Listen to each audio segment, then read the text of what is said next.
Hi all, welcome to Show Studio's video review series. I'm Show Studio fashion editor Georgina Evans and I'm joined by Show Studio content editor Calum Knight. Hello. We're going to be talking about MUGLER S Spring Summer 20. It's the third season, I believe, for Casey Cadwallader at MUGLER. Really excited because last collection we kind of loved, but there was a lot of acne references. Casey used to work at Acne prior. And so you could really see the acne references, beautiful as they were. So really hungry for a little bit more old school MUGLER for this collection, and boy were we pleased. This collection was kind of a real celebration of the human form, which is something I really feel like Thierry back in the day was doing very much, and his kind of way of celebrating was focusing on the kind of sexual parts, honing in, really like making things skin tight, or even changing the entire idea of what a human form should be with these post-human silhouettes and crazy sculptures. This was very much about celebrating the human form. The beautiful bodies that walked in this collection were fantastic. So let's talk about the casting before we dive into the fashion, because the casting was out of this world amazing. I think Casey deserves like a fashion Oscar just for the casting because it was so good. And I really feel like this has set the precedent of what everyone else should be doing. So Bella Hadid to open, who really is, as you were saying earlier, the quintessential MUGLER girl. She looks so fantastic in that form-fitting tight blazers, and she's been wearing archive MUGLER to events previously. And there's also Karen Nelson to close the show, Lily McMenemy, Anna Cleveland, as well as beautiful models who are not of the usual model ilk. So beautiful curves, beautiful height, not so height, just the most amazing casting. Age as well. Literally everyone. Huge, wonderful boobs, bums. It just was the most brilliant casting. And what I really loved is that didn't affect in any way what Casey was presenting for MUGLER. So there was a lot of sex appeal in this collection, lots of really tight corseted items, kind of layered thongs over the top, kind of showing of the seams and piping, kind of almost to accentuate the curves and the bodies that we're seeing on the runway, which feels very old school MUGLER. And the way that these clothes kind of fit these models was just brilliant.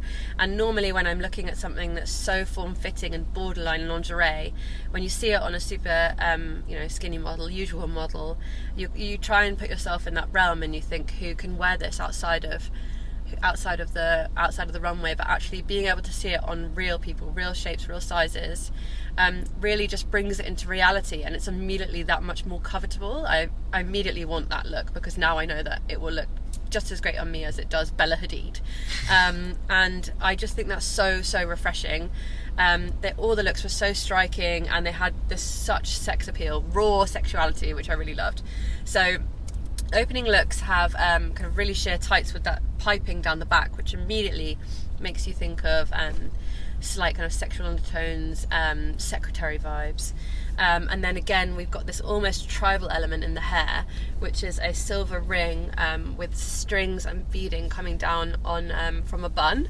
And it just adds that kind of motion. It's almost whip-like, but I don't want to go into the BDSM references because it wasn't quite that aesthetic throughout the collection. Skirts are ruched and tight to the body with these peekaboo elements underneath.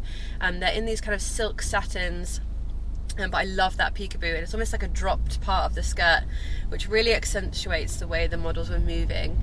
Also men in this collection wearing heels and walking in a low slug trouser, again in, I think it was a silk, which was really beautiful. Some really great colours. There was a few colour tones that I wasn't as so keen on because I do think they are bringing back that slight acne element, but for the most part the rainbow tones and the stripes, when Lily came out in that full rainbow dress which was strap, it was really fantastic, and it was finished on the bottom with that kind of peephole skirt that we'd seen carried throughout. Karen's colourway palette as well was really beautiful. I think it was kind of a burgundy and then a blue, which was stunning. Looked so beautiful with her red hair. Just this whole idea of celebrating the form is so successful and feels quintessentially MUGLER, but also really Casey. I just loved the way everything was layered. So while it was very sheer and to the form, you had a kind of a thicker thong over the top, or with the jeans that we've seen at pre-fall, and I believe last collection as well, with the kind of not exposed, that's the wrong thing, what am I saying, contrast stitch. You can see the stitching, and there's kind of triple layers of stitching on the legs. Then but on top of that again is this kind of thong motif, which is a real high rise thing. So it's kind of sexualizing denim, which were already pretty sexy anyway, but I just loved how explicit this was, but also entirely relatable. And normally when you have Bella Hadid opening and Karen Elson closing and super form-fitting sheer looks, it can feel a bit lofty and unapproachable, still incredibly beautiful, but this was so desirable and just so successful. I was completely enamoured with the whole lot of it. No, for sure. And I think, Casey has, and the whole house of Mugler has such a huge archive to live into. When you interviewed him, he really spoke about the archive, and but it's a really hard thing to do, to take over a house whilst the founder, Manfred Terry Mugler, is alive and still working. Yeah, alongside as well. Yeah, it's such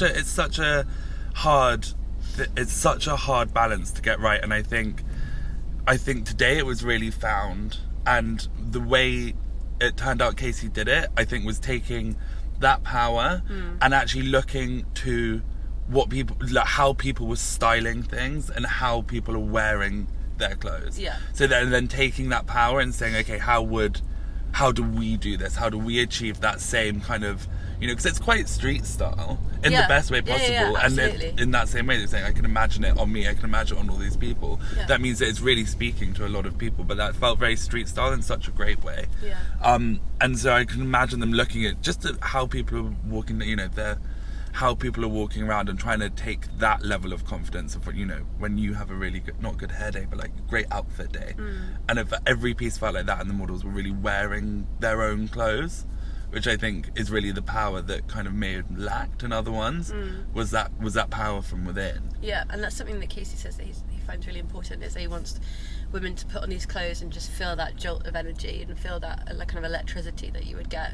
And you're so right. I think that when we think of Mugler and the power, we often think of kind of a woman with a bike coming off her chest. Yeah. She's part bug, part robot, and there's power in that because it's so strong and amazing. But actually, it's taking that idea and bringing it into reality, which is something that Casey is so good at doing. That kind of reality clothes that girls and women and everyone actually want to wear and pour over and obsess over, and do get that kind of pizzazz when they put it on. And it's also really important to say as well, with what we just saw, is that whilst everything is boned, I think it's boned, everything looks boned, that is actually not corsets, so it's not restrictive, it's second skins and it's built into the clothing and padding. So it's not, you don't have to kind of get someone else to do up your corset and rip a lung to put this on, and so you can actually slide these dresses on and you can put them on by yourself, which was always the problem with these incredible hourglass silhouettes, is that they looked incredible, but women or whoever wanted to wear them couldn't move, contraptions, broke ribs, and got really bad health problems. So for him to alleviate that is it's really important. It sounds silly, but it's really and that duality as well of having something that's really tight and form fitting, but also really flowy as well. So my absolute favourite look is, which again is totally street style, feels like something really relatable and people will immediately want to wear, are they're kind of biker motorbike cycling shorts, but they've been padded and imprinted to kind of feel like the leather you'd get on a bike, which is very Mugler, but then with this beautiful flowing black organza shirt. So it's that duality I really like, because old school Mugler, you wouldn't get the flow, it would be that incredibly structured, but what I really like is that it's brought this kind of flow to it, so it's not always you're boxed in and contracted. There's like an element of, even in the skirts or the dresses, yes, it's bodycon, but there's always an element of flow and movement and a little bit of freedom there too. It's amazing to see him modernise the house, because as I was saying, it's a huge task, one of the hardest in the industry. Everyone knew was taking over Mugler was going to be a really hard task, and this is so many steps in the right direction, leaps, bounds and runs in the right direction, and people were really questioning how anyone was going to do it. So it's really incredible to see someone do it so convincingly, so well. So it's so empowering. This is kind of the perfect combination of everything that Casey does so well and the Mugler archive, as well as this wonderful, groundbreaking cast that is just, they just all looked so incredible in MUGLER, and like, what a better way to sell your clothes. I can't think of one. So yeah, a wonderful start to the day. What an amazing show. Congratulations, Casey, if you're watching. Congratulations, MUGLER. Let us know what you thought in the comments below. Do you agree? Do you like MUGLER? Do you like Casey's designs? Let us know. Comment, like, subscribe if you're watching through YouTube, and then head to Show Studios so you can see this fantastic show alongside this review. We'll see you soon.